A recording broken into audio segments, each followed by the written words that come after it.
नमस्कार, आप सभी का हमारे YouTube चैनल में हार्दिक स्वागत है।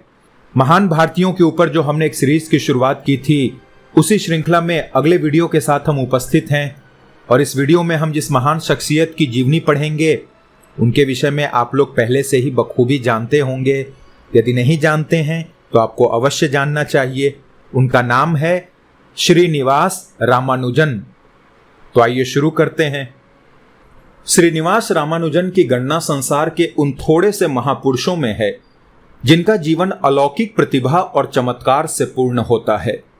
वो भारत ही नहीं प्रत्युत समस्त संसार की उन थोड़ी सी महान आत्माओं में से हैं जिनके कार्य संसार में युगांतर उपस्थित कर देते हैं और जिनका नाम विश्व के इतिहास में स्वर्णाक्षरों में लिखा जाता है।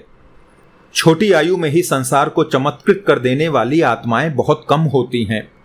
27 वर्ष की अवस्था में ही उन्होंने गणित विज्ञान संबंधित अत्यंत प्रौढ़ सिद्धांत उपस्थित कर दिए थे।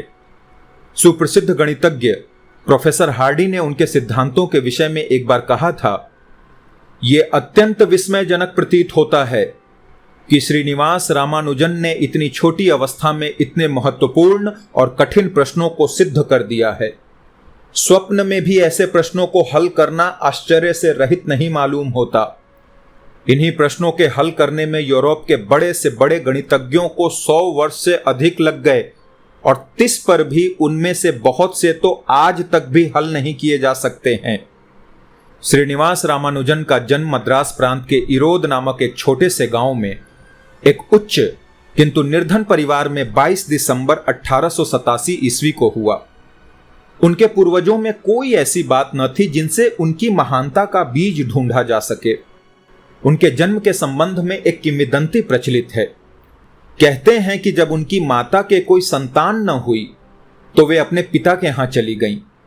अपनी पुत्री को संतान के लिए चिंताकुल देखकर रामानुजन के नाना ने नामक्कल नामक गांव में जाकर वहां की नामगिरी देवी की आराधना की और जिसके फलस्वरूप श्रीनिवास रामानुजन का जन्म हुआ।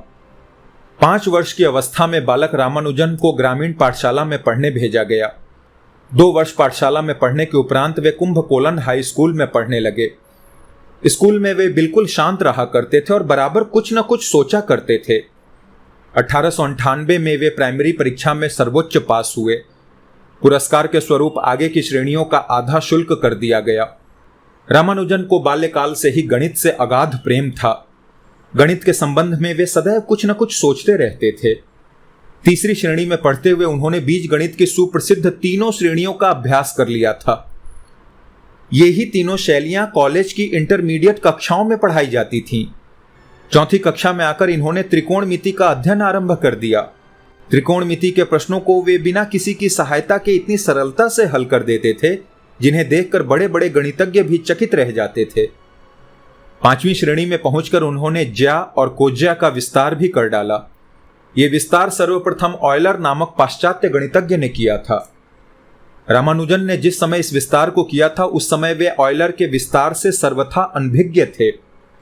वे जो कुछ भी कार्य करते थे वो पूर्णतया मौखिक और स्वतः प्रेरित होता था। अस्तु उन्होंने बाल्यकाल में ही जो गणित संबंधित कार्य कर लिया था वो किसी भी गणिताचार्य की खोज से कम महत्वपूर्ण नहीं कहा जा सकता। वे ढूंढ ढूंढ कर गणित की उच्च कोटि की पुस्तकें पढ़ा करते थे, परंतु उन्हें पुस्तकों का मिलना यदि असंभव नहीं तो दुष्प्राय अवश्य था। एक बार उनके एक मित्र ने उन्हें जी.एस. कार द्वारा लिखित एक गणित ग्रंथ लाकर दिया। उसे पाकर उनकी प्रसन्नता का ठिकाना न रहा। अपने समस्त कार्यों को भूलकर वे उस पुस्तक के अध्ययन में निमग्न हो गए। कार रचित इस पुस्तक ने रामानुजन पर विशेष प्रभाव डाला और उनकी गणित शक्तियों में नवीन जागृति उत्पन्न कर दी। 1903 ईस्वी में 17 वर्ष की आयु में रामानुजन ने मैट्रिक की परीक्षा पास की। इस परीक्षा को योग्यता पूर्वक पास करने के उपलक्ष्य में आपको सरकारी छात्रवृत्ति प्रदान की गई। ये प्रायः उन विद्यार्थियों को दी जाती थी जो अंग्रेजी और गणित में चतुर हों, परंतु कॉलेज के फर्स्ट ईयर तक पहुंचते पहुंचते रामानुजन गणित में इतने दक्ष हो गए कि गणित के अतिरिक्त और किसी विषय में उनकी रुचि ही न रह गई थी। उनकी अंग्रेजी बहुत कमजोर हो गई। अस्तु वे फर्स्ट ईयर क्लास ही की वार्षिक परीक्षा में फेल हो गए। उनकी छात्रवृत्ति बंद कर दी गई। विवश होकर उन्हें कॉलेज छोड़ देना पड़ा। गणित के अतिरिक्त न तो उन्हें कॉलेज की पढ़ाई से कोई खास दिलचस्पी ही थी और न ही उनकी आर्थिक स्थिति इस योग्य थी कि वे आगे की पढ़ाई जारी रख सकते। कॉलेज छोड़ने के पश्चात रामानुजम को अपना सारा समय गणित में लगाने का अच्छा अवसर मिल गया। वे दिन भर गणित के सिद्धांतों की व्याख्या करने और प्रश्न हल करने में लगे रहते। 1909 तक वे घर पर रहकर स्वयं गणित का अध्ययन करते रहे और इस बीच उन्होंने अनेक नूतन सिद्धांत स्थापित कर लिए थे। उन दिनों रामानुजन को आर्थिक कठिनाइयों ने बहुत चिंतित कर दिया था। इसी बीच आपका विवाह भी हो गया था। इससे उनकी आर्थिक कठिनाइयां और भी बढ़ गईं। वो शीघ्र ही कोई नौकरी ढूंढने पर विवश हो गए, किंतु उन्होंने न तो कोई उच्च शिक्षा ही प्राप्त की थी और न ही किसी प्रभावशाली वंश में ही उत्पन्न हुए थे। अतः उन्हें मामूली नौकरी मिलनी भी दुर्लभ हो गई।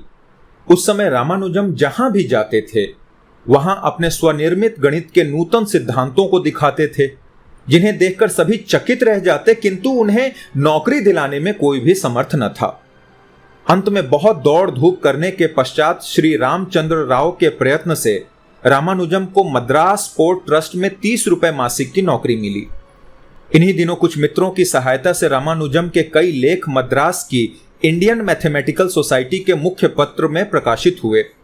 दिसंबर 1912 में उन्होंने एक लेख के साथ अपने कुछ प्रश्न भी प्रकाशित कराए। इन लेखों और प्रश्नों के प्रकाशन से गणित संसार में रामानुजम की काफी ख्याति हो गई। इसी समय सरकारी वेधशालाओं के डायरेक्टर जनरल वॉकर साहब जब मद्रास आए तो उन्हें रामानुजम के कुछ नवीन सिद्धांत दिखलाए गए।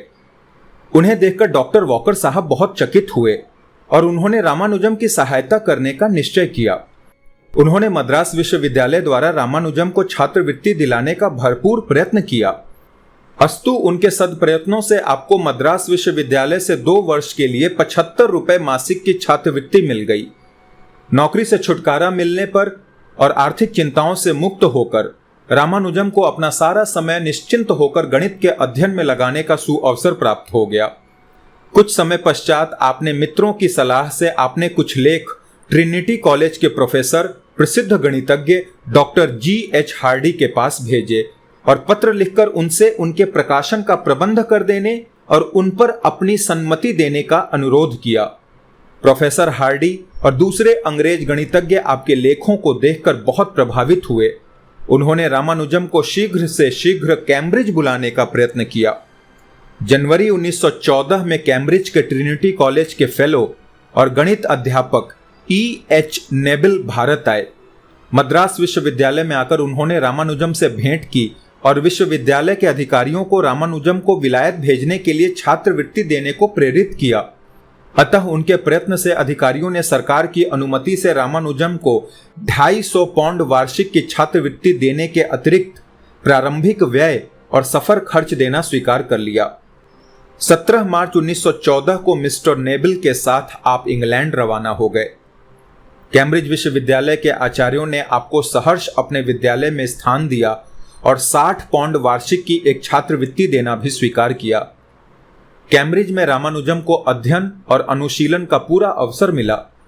वो डॉक्टर हार्डी और प्रोफेसर लिटिलवुड की सहायता से उत्तरोत्तर उन्नति करने लगे। रामानुजम 1917 तक कैम्ब्रिज में रहे। इस बीच में उन्होंने अपनी अलौकिक प्रतिभा से इंग्लैंड क्या संसार भर के महान गणितज्ञों को चकित कर दिया। आपके 12-13 लेख यूरोप की प्रतिष्ठित पत्रिकाओं में प्रकाशित हुए। इनसे आपका सम्मान और भी अधिक बढ़ गया। 28 फरवरी 1918 को आप रॉयल सोसाइटी के फेलो बनाए गए। ये सम्मान प्राप्त करने वाले आप प्रथम भारतीय थे। आपके कामों की महत्ता स्वीकार करने और आपके प्रति सम्मान प्रकट करने के लिए ट्रिनिटी कॉलेज के अधिकारियों ने भी आपको अपने कॉलेज का फेलो बनाया और बिना किसी शर्त के आपको 250 पाउंड देना स्वीकार किया। ये छात्रवृत्ति आपको 6 वर्ष तक मिलती रही। इस बारे में डॉक्टर हार्डी ने मद्रास विश्वविद्यालय के अधिकारियों को लिखा था, रामानुजन इतने बड़े गणितज्ञ होकर भारत लौटेंगे जितना आज तक कोई भारतीय नहीं हुआ है। मुझे आशा है कि भारत इन्हें अपनी अमूल्य संपत्ति समझकर उचित सम्मान देगा। महायुद्ध की समाप्ति पर 27 फरवरी 1919 को श्री रामानुजम लंदन से स्वदेश को रवाना हुए और 27 मार्च को बंबई पहुंचे। विदेश में रहने और जलवायु आदि के अनुकूल न रहने के कारण उनका स्वास्थ्य बहुत गिर गया था। शरीर में अस्थि पंजर के अतिरिक्त और कुछ न रह गया था। स्वदेश आते ही उनके मित्रों ने उनकी चिकित्सा का उचित प्रबंध किया। मद्रास से उन्हें कावेरी के किनारे कोई मंडी ग्राम में रहने को ले जाया गया। वहां से वे अपनी जन्मभूमि कुंभकोलन ले जाए गए। किंतु मर्ज बढ़ता गया ज्यों-ज्यों दवा की। उनके मस्तिष्क का प्रकाश अंत तक मंद नहीं हुआ था। मृत्युशैया पर भी उन्होंने गणित के महान कार्य संपन्न किए। अंत में 26 अप्रैल 1920 को मद्रास के पास चेतपुर ग्राम में ये महापुरुष स्वर्ग सिधार गए। रामानुजम एक विलक्षण प्रतिभा के मानव थे। गणित के कठिन प्रश्न वे बात की बात में हल कर देते थे। उनकी अधिकतर खोजें संख्याओं की मीमांसा से संबंध रखती थीं। संख्याओं और अंकों की मीमांसा और गूढ़ यौगिक संख्याओं पर उन्होंने अत्यंत महत्वपूर्ण लेख लिखे थे। विषम बीज गणित संबंधित लेखों और वर्गों के योग द्वारा संख्याओं की प्रदर्शन विधि में उनका पांडित्य भली भांति सिद्ध होता है। उनके अधिकांश लेख लंदन की मैथमेटिकल सोसाइटी और कैम्ब्रिज की फिलोसफिकल सोसाइटी की मुख्य पत्रिकाओं में प्रकाशित हुए हैं। आपके सब छपे मौलिक सिद्धांतों का एक संग्रह बड़े आकार में 255 पृष्ठों के ग्रंथ में 1927 में कैम्ब्रिज यूनिवर्सिटी प्रेस से प्रकाशित हुआ था। इसका संपादन doctor Hardy, doctor B.M. Wilson और श्री शेषु अय्यर ने किया था। इस ग्रंथ के अध्ययन के लिए बड़े उच्च और नूतन गणित के ज्ञान की आवश्यकता है। रामानुजन बड़े विनयशील और विनम्र स्वभाव के व्यक्ति थे।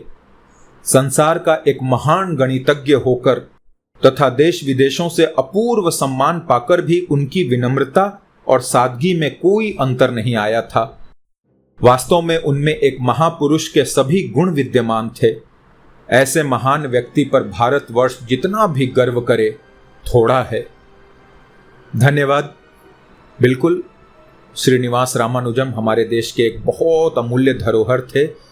गणित के संबंध में उनकी जो रुचि थी, उनका ज्ञान था, वो पूरी दुनिया उसका लोहा मानती है।